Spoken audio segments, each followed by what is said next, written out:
Halo, selamat bertemu lagi peserta didik yang kami banggakan. Materi kita pada kali ini atau kesempatan kali ini adalah bab 6 tentang harga pasar. Baik, kita akan coba mengetahui dulu ya teorinya ya. Kita mulai dari permintaan. Pengertian permintaan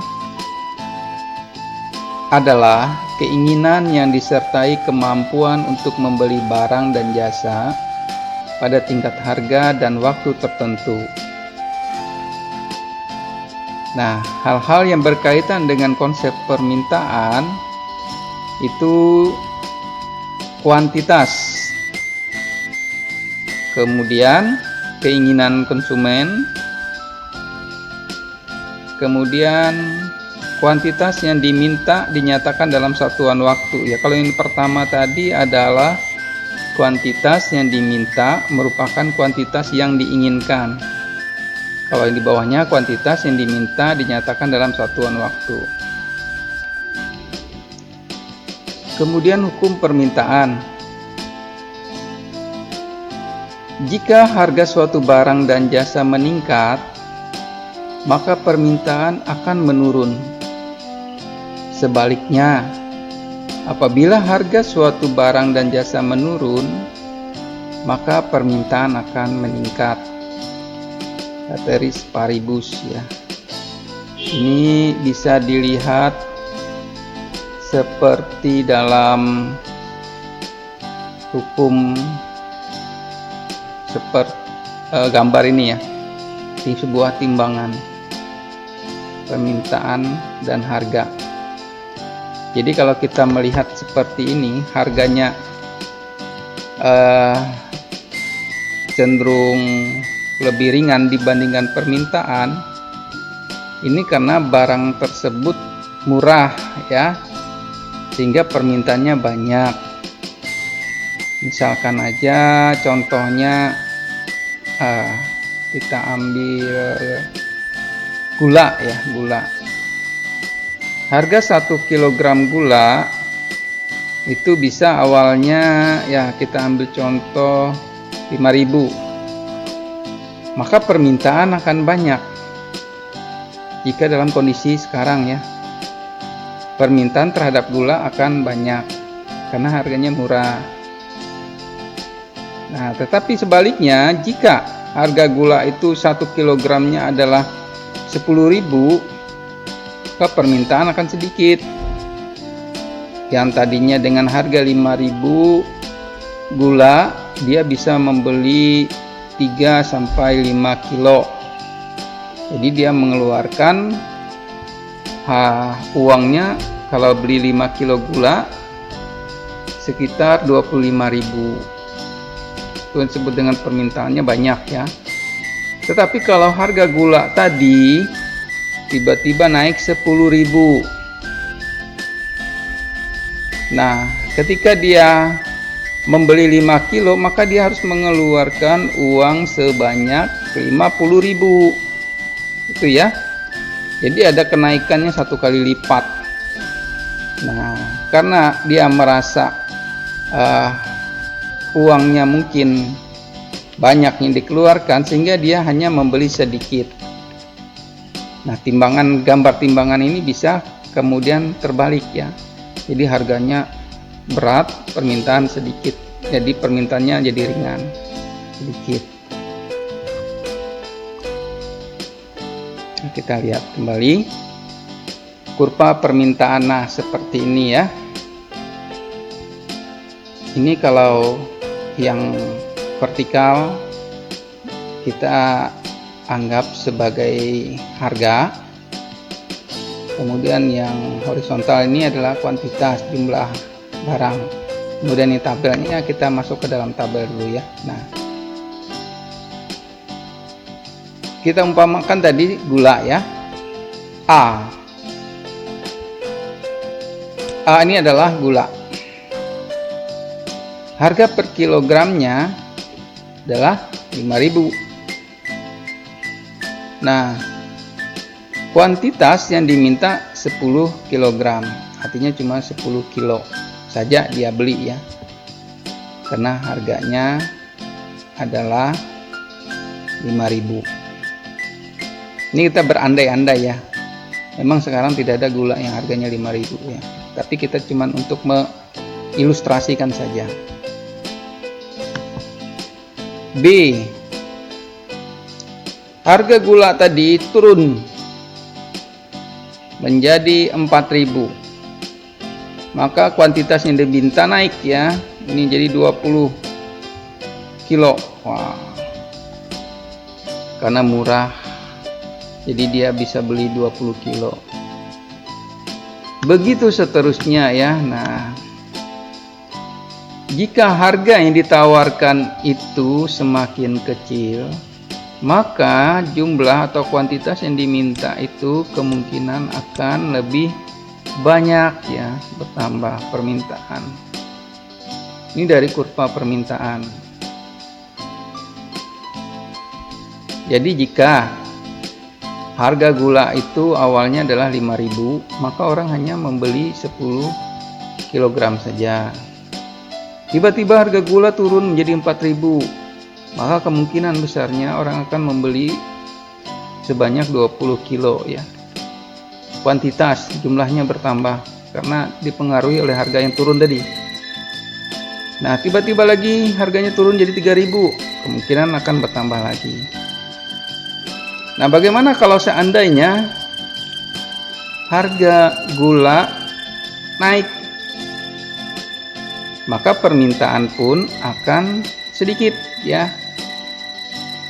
Itu harga gulanya naik, permintaan akan sedikit. Itu kebalikan dari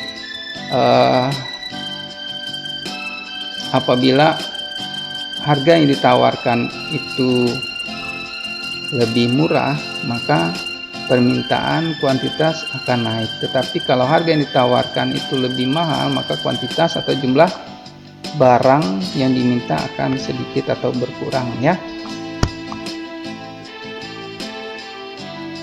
Nah, sekarang kita lihat pergeseran kurva permintaan. Ini pergeseran kurva permintaan disebabkan oleh beberapa faktor, antara lain harga barang komplementer dan substitusi, jumlah pendapatan, jumlah dan karakteristik penduduk, kemudian perubahan tradisi, mode dan selera masyarakat, dan ekonomi. Ini biasanya yang mempengaruhi dari kurva permintaan itu ya. Jadi situasi yang ada di dalam faktor-faktor ini bisa menyebabkan jumlah barang yang diminta itu bisa meningkat ataupun bisa berkurang ya, dipengaruhi oleh faktor ini. Selanjutnya, peningkatan permintaan. Kita akan melihat ini kebalikan dari tadi ya.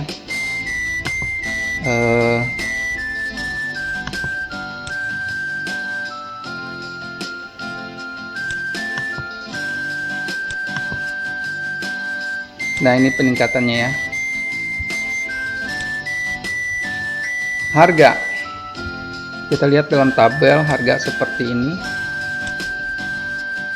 Harga 9.000.